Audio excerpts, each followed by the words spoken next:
అందరికీ నమస్కారం. శ్రీమాత్రే నమః.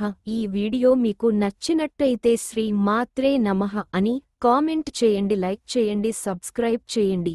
మీకు ఎలాంటి వీడియోస్ కావాలో ఈ వీడియో కింద కామెంట్ చేయండి. కొన్ని కోట్ల సూర్యగ్రహణములతో సమానమైన సోమావతి అమావాస్య. దేవుడు ఎలా అనుగ్రహిస్తాడో, ఎప్పుడు దర్శనభాగ్యం కలిగిస్తాడో, ఏ సాధన సూచిస్తాడో మన ఊహకు అందదు. అమావాస్య సోమవారంతో కలసి వచ్చినది. బహుపుణ్యమహోదయకాలం. ఈశ్వరార్చన బహుపుణ్యప్రదం. సోమావతి అమావాస్య. సోమవారం నాడు వచ్చే అమావాస్యకు ఎంతో ప్రాముఖ్యత ఉంది. ఆ రోజును సోమావతి అమావాస్య అని పిలుస్తారు.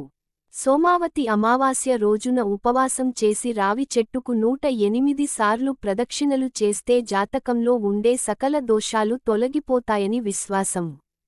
సోమావతి అమావాస్య రోజున శివారాధన చేసి, రావి చెట్టుకు ప్రదక్షిణలు చేసి, సోమావతి కథను ఒకసారి గుర్తు చేసుకుని, ఉపవాస దీక్షను తీసుకుంటే జాతక దోషాలు తొలగిపోతాయి. సోమవతి అమావాస్య రోజున ముఖ్యంగా ఆచరించవలసినవి. సోమావతి అమావాస్య రోజున పేదవారికి అన్నదానం చేయాలి. ఈనాడు మౌనవ్రతం లేదా మౌనం పాటించడం ఎంతో ఫలప్రదం.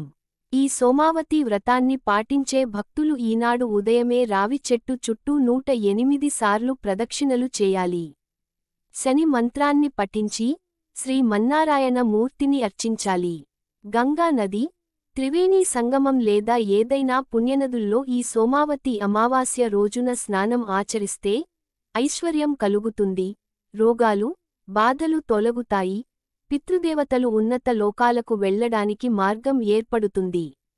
వేదవ్యాస మహర్షి చెప్పినదాని ప్రకారం సోమావతి అమావాస్య నాడు పేదవారికి గుప్తదానం చేసి, పుణ్యనదుల్లో స్నానం ఆచరించినవారికి 1000 గోవులు దానం చేసిన పుణ్యం లభిస్తుంది.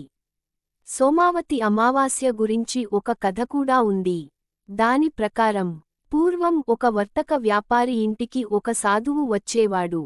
ఆ వ్యాపారికి వివాహమైన 7 కుమారులు, పెళ్లికాని కుమార్తె ఉండేవారు. ఒకరోజు పెళ్లికాని ఆ కుమార్తెను ఆ సాధువు చూసి కూడా దీవించకుండా వెళ్ళిపోతాడు. దీనికి వారు చాలా బాధపడి దీని గురించి అడగడానికి ఒక పురోహితుడి దగ్గరకి వెళ్లి తమ కుమార్తె జాతకాన్ని చూపిస్తుంది వర్తకుని భార్య. అది చూసి పురోహితుడు ఆమె పెళ్లైన వెంటనే భర్త చనిపోతాడని చెప్పగా, దానికి వారు చాలా బాధపడి దానికి పరిష్కారమడుగుతారు. అప్పుడు పురోహితుడు సింఘాల్ ప్రాంతానికి వెళ్లి అక్కడ చాకలి స్త్రీ కుంకుమ అడిగి నుదుట పెట్టుకుంటే దోషం పోతుందని చెప్తాడు. మర్నాడు వ్యాపారి కుమారుల్లో చిన్నవాడు, తన తల్లి ఆజ్ఞ మీద తన సోదరితో కలిసి వెళతాడు.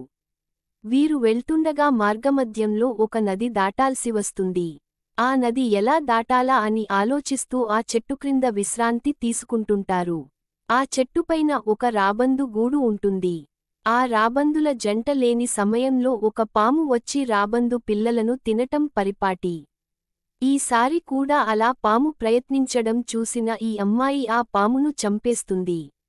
దీనికి ఆ రాబందుల జంట తన పిల్లలను కాపాడినందుకు వారికి ఆ నదిని దాటడానికి సహాయ చేస్తుంది.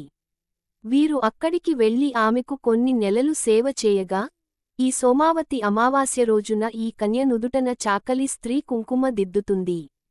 ఆమె వెంటనే రావిచెట్టు దగ్గరకి వెళ్లి 108 ప్రదక్షిణలు చేస్తుంది. అంతటితో ఆమె జాతక దోషం తొలగిపోతుంది. ఇది సోమావతి అమావాస్య కథ. అంతేగాకుండా పితృదేవతలకు ఈ రోజున పిండప్రదానం చేయడం చేస్తే సంతృప్తి చెందుతారని, తద్వారా మనకు మంచి చేస్తారని విశ్వాసం. ఈ రోజు సోమావతి అమావాస్య. ఈ రోజున వివాహితులు, అవివాహితులు రావిచెట్టును 108 సార్లు ప్రదక్షిణలు చేయడం ద్వారా కోరుకున్న కోరికలు తీరతాయి. ఈ రోజు శ్రీ మహాలక్ష్మీ సమేత శ్రీ మన్నారాయణుని, పార్వతీ పరమేశ్వరులను, పితృదేవతలను పూజించాలి. మంచి పనులు చేయాలి, మౌనం పాటించాలి. ఇలా మాత్రమే చెప్పబడి ఉంది.